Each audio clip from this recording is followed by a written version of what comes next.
are opposing this siege. We are breaking this siege.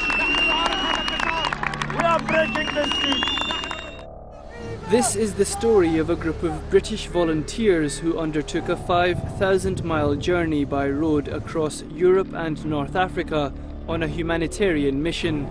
Their aim was to transport vital aid to the Gaza Strip, a region that had been devastated by 23 days of Israeli bombardment. We are inciting a political response, a movement amongst ordinary people as we pass through.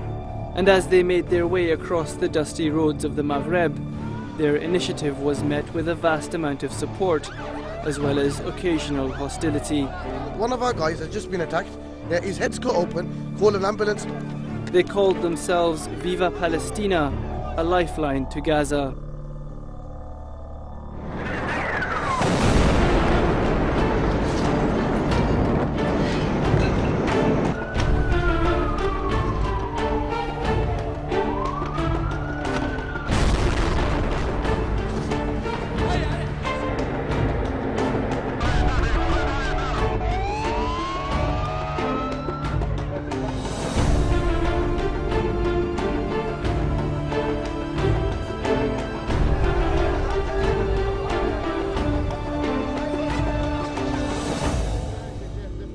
On the 27th of December 2008, the Israeli army launched a devastating military assault on the Gaza Strip.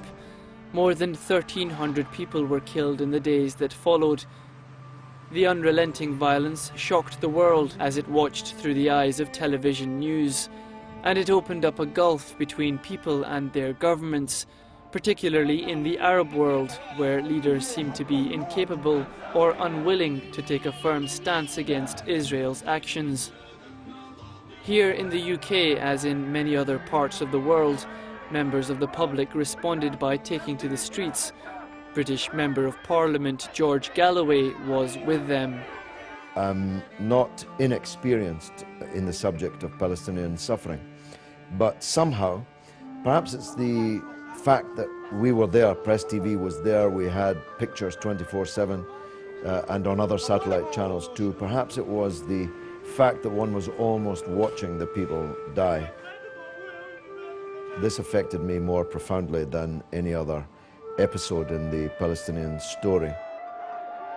We were on our way to the Israeli embassy, and I was due to speak at the end of the march on the platform, and I was thinking about what I was going to say, and the idea came to me there and then that that marching was necessary, but it was not sufficient, and that we should take a convoy of aid. There was a need for something concrete, practical, real. So I had done something like it before in 1999, led a convoy to Iraq during the sanction time there.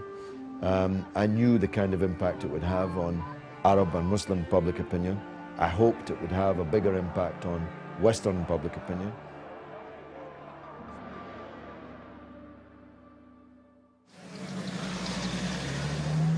February 14th was launch day.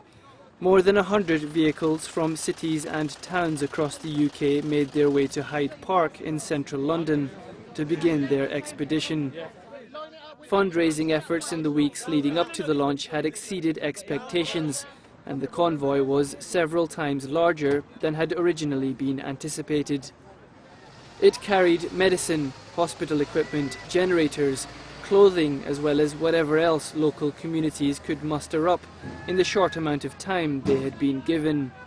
The volunteers represented a variety of ages, faiths and backgrounds. Iqbal, keep moving, Iqbal. The plan was to drive through France and Spain and then across North Africa. It certainly wasn't the shortest or quickest route available, but the idea was to raise the profile of the Palestinian issue and build momentum in Arab public opinion to improve the chances of the Egyptian government allowing the convoy through the Rafah crossing to Gaza. The Egyptian authorities had been cooperating with Israel in blockading the Gaza Strip for the past year and a half, since the democratically elected Hamas government won a bloody power struggle with its opposition and Western-favoured rivals, Fatah. The blockade prevented food, fuel and other vital supplies from getting through to Gaza. It had already crippled the local infrastructure and wiped out the economy before Israel's bombing began. The situation here in Gaza is desperate. There's 750,000 refugees depending on handouts of food from UNRWA. Why? Because the economy has been destroyed in this period of time when crossings have been closed. These people have been reduced to be dependent on this food, and now we can't even get that food into Gaza. It's a disaster. The aid Viva Palestina was carrying, although impressive, was still only a fraction of what the poverty-stricken population of Gaza needed in a week. The effort was more a symbolic one to provide the Palestinian people with hope. And in addition to the vans, trucks and scores of ambulances that had assembled, the convoy boasted an outside broadcast unit, which was to accompany it from start to finish. PressTV's Yvonne Ridley and myself, Hassan Ghani, were to provide regular coverage, charting the mission's progress. PressTV's fame had really risen during the war in Gaza because of its coverage 24/7 right throughout the 22-day conflict. And it would have been, looking back, inconceivable for PressTV not to have been involved in this extension of help and aid towards Gaza. Viva Palestina was soon making its way along Britain's motorways towards the port of Ramsgate for its first border crossing. But what most of the convoy didn't know yet was that 9 of their number hadn't even made it to the starting line.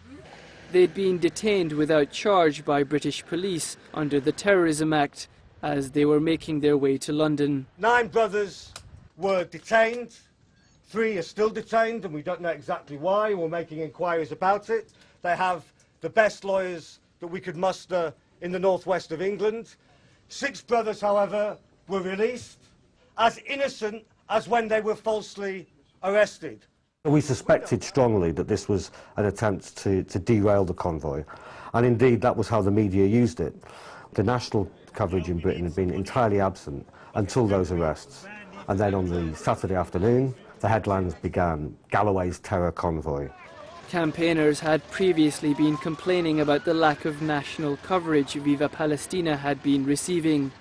Now, ironically, it was on the front pages, but for all the wrong reasons. The subsequent acquittal of those investigated by the police would predictably receive very little media attention. But undeterred by the bad news, the convoy would press on through Belgium and into France. Viva Palestina!